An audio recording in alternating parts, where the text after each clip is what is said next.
Hi, it's Steve. Today we'd like to show you how to change the evaporator fan motor on your refrigerator. It's a really easy repair. Let me show you how we do it.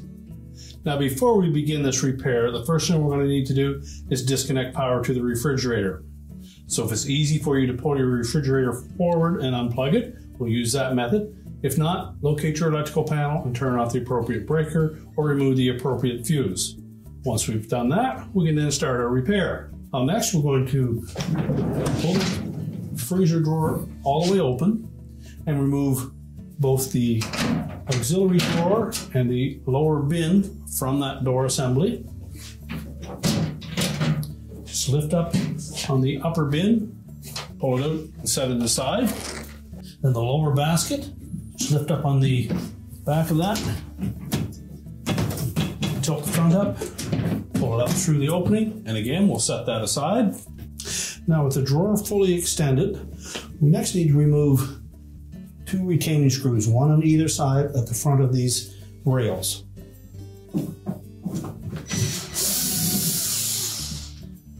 Just remove both of those and then we're able to lift that door off of the rails. Simply grasp that door firmly, tilt up on the front so the tabs slide out of those slots, and then rotate it out so that the hooks at the rear are removed as well. And then we'll set that aside. Now our next step is to remove this rod that goes between the two geared rollers. You may be able to pry that retaining tab back towards the outside of the cabinet while pushing up on the right hand wheel and release it. But we find it's probably easier just to pry that cog right off of the hub. So if we use a fairly large flat blade screwdriver and just pry that away.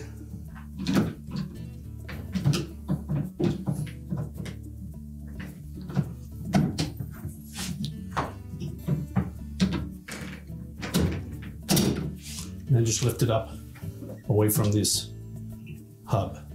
At that point, you can remove that rod from the opposite side. Now that we've released the cog from the right-hand rail, you can simply pull it away from the left-hand side, and we'll put that aside and then collapse both rails.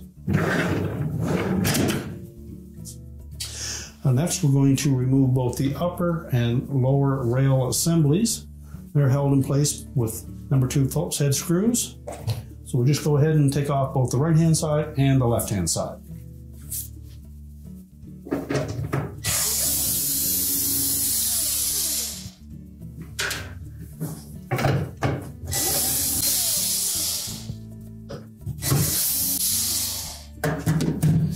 Now once you remove the screws for those rail supports, we're going to pull away the front, just rotate it away, and then slide the little tab of the slotted opening on the interior wall.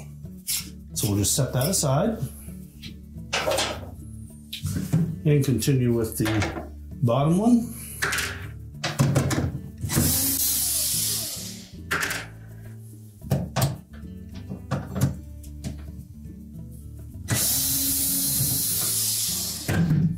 And again, just pull that away. The bottom ones have 2 tabs in the back end. And again, we'll just set that aside. I will repeat that process for the left-hand side.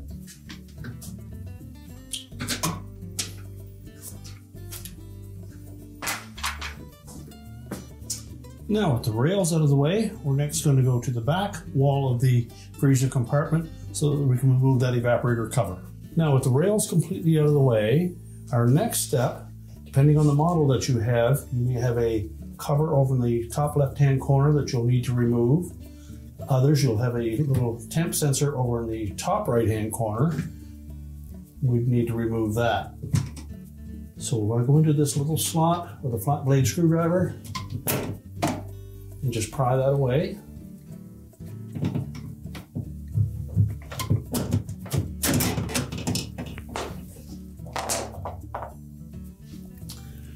just let that hang down there now. Again, if you have a model with a rectangular shaped cover on the left side, you'll need to pop that out of the way, and there may be a screw hidden in behind that. Now on this particular one, all it holds this rear evaporator panel in place are some clips around the perimeter and 3 tabs across the bottom. So we're just going to pull that forward with a bit of force. Now you may wish to allow this to come to room temperature before you attempt this so that we don't damage the plastic. I'm just going to reach in here, get a good grip on that cover and pull it forward. Now on the left hand side, what we're going to do is take a flat blade screwdriver and go in through one of these slotted openings. And then again give a sharp pull forward. And that will release the tabs across the side and the top. Pull it far enough forward that we can release the tabs on the bottom. Now we're just going to lower that down. And next we're going to need to release the harness for that sensor. You just release that locking tab. Pull that harness free. Now over on the left-hand side here, we have the harness for the fan motor. We need again to release that locking tab and pull that harness free. Now we'll take the whole evaporator cover and we'll set it on a suitable work surface where we can change out that motor. Now with the whole evaporator cover on a suitable work surface, we next need to release the harness. It may just be threaded through this little tab, or it may be actually zip tied to it. So if there are zip ties on there, you'll need to remove those.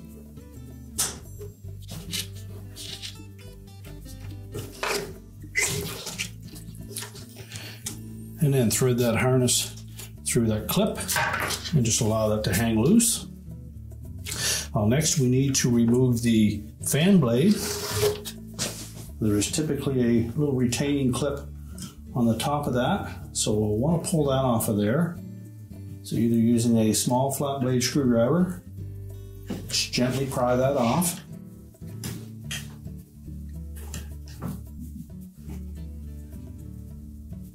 And just set that aside.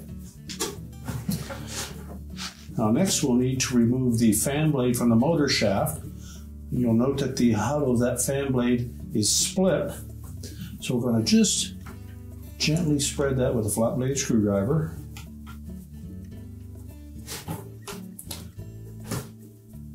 We're pulling outward on that fan blade.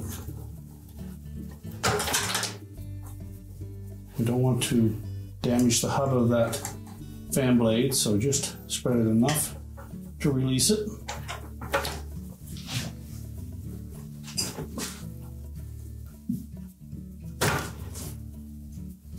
And again, we'll set that aside. Next, we'll remove the 2 mounting screws. Again, these are number 2 Phillips screws.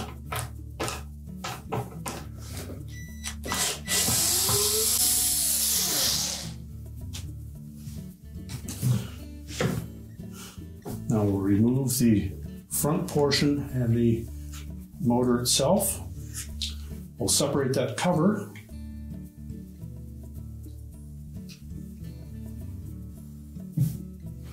And then just pull the harness through the opening. You can discard the old motor.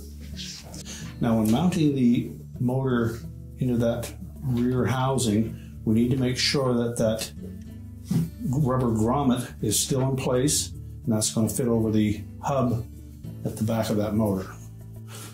So just tuck the harness down through that opening, and we'll place that motor into that grommet.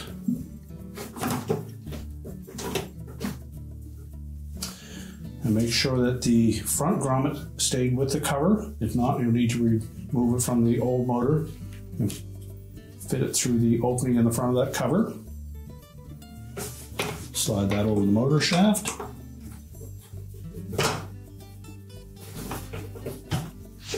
And should sit flush against those mounting tabs, where we can then reattach the 2 retaining screws.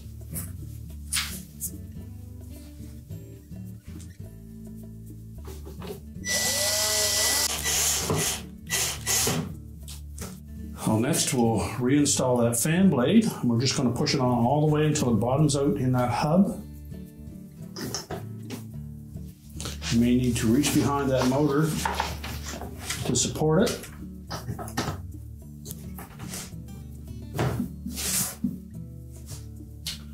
And then we'll need to reinstall that little spring clamp on the top. You may wish to use a pair of needle nose pliers to get that started. And be sure to put the flanged edge on first.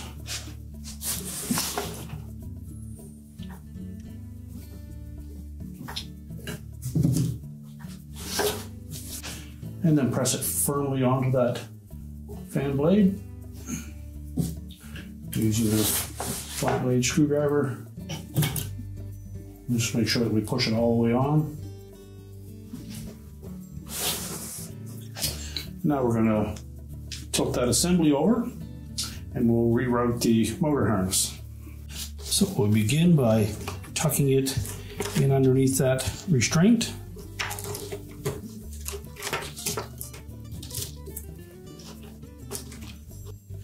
And we'll reinstall a couple of zip ties to hold it in place.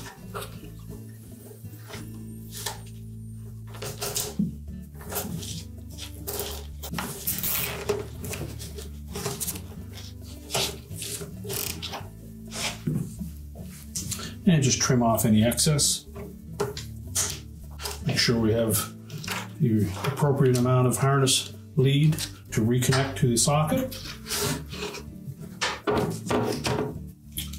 We'll also make sure that we thread the harness for that sensor through that opening. And now we're ready to take that whole assembly and put it back into the freezer. Now, when reinstalling this evaporator cover, there's a couple of things that we need to take in mind. The 3 tabs across the bottom of it need to fit into 3 little detents in the interior liner.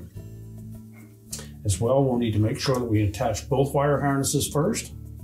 And then we're simply going to push the top portion and sides of that evaporator cover till they're flush with that trim around the liner.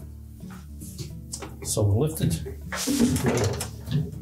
We'll get it into a vertical position here.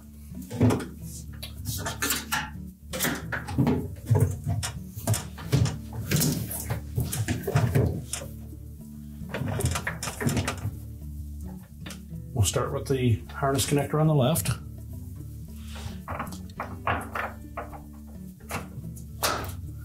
Make sure that's firmly pressed into place. Locate the sensor harness. Make sure that, again, it is pushed firmly into the socket. Then we'll lift up on that whole assembly. So line it up even from side to side.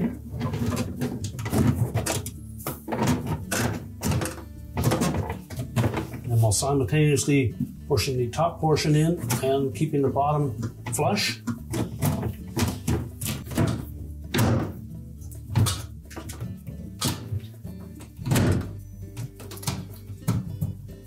And just make sure that it's flush all the way around the perimeter. Those tabs are seated in the bottom. Just feed the excess harness for that sensor back through that opening.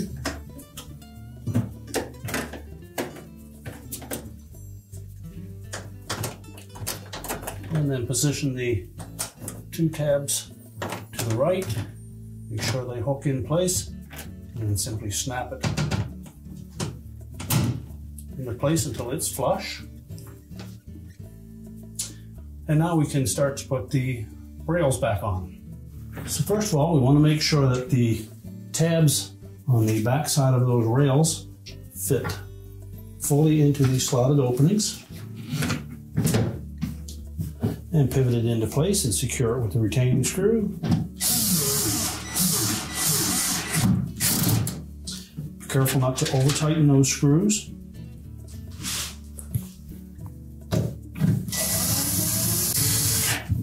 Now with the top rails, again, we have a tab at the back, but we also have a little locating pin at the front. So we'll insert that tab at the back first. Make sure it's fully into that slotted opening, and then pivot it towards the sidewall and line up that locating pin with the round hole. And that will ensure us that the screw holes are lined up properly.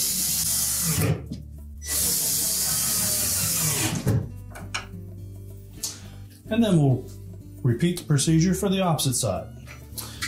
Again, line up the tabs at the back, pivot it into position.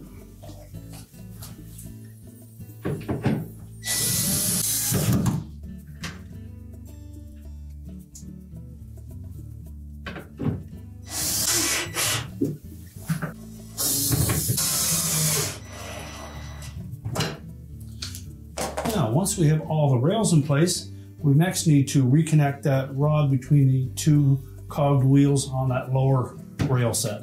So we'll begin by fully extending both rails.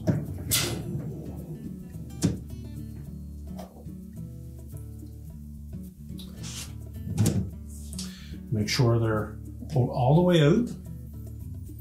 And we're going to insert that rod into the wheel on the left-hand side. And again, make sure that we have that pulled all the way out. And we're going to just flex that rod and the wheel enough to fit it over that hub. We find this is a better method than trying to depress that tab. So again, make sure that both are fully extended. Line up that wheel so it's sitting right on top of the hub, and then we're simply going to push it towards the outside to snap it onto that hub.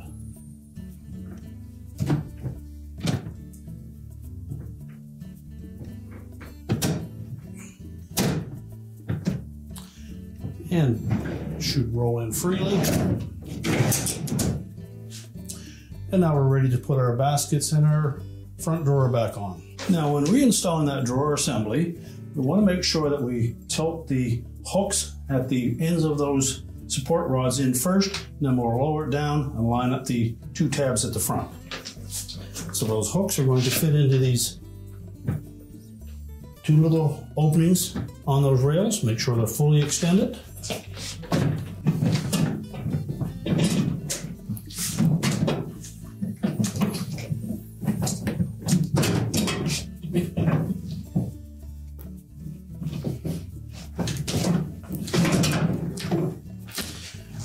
It should lower down into place, and the screw hole should line up. We'll secure it with those two screws.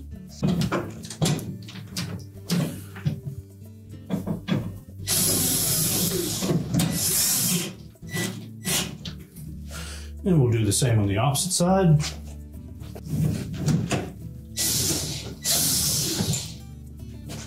The high side will go at the back. So we've got to lower that down into position. And make sure those tabs fit into the openings. And then we'll put the upper basket in. Now with the upper basket, and this particular style has wheels both front and back, we need to make sure that they fit into the rails properly.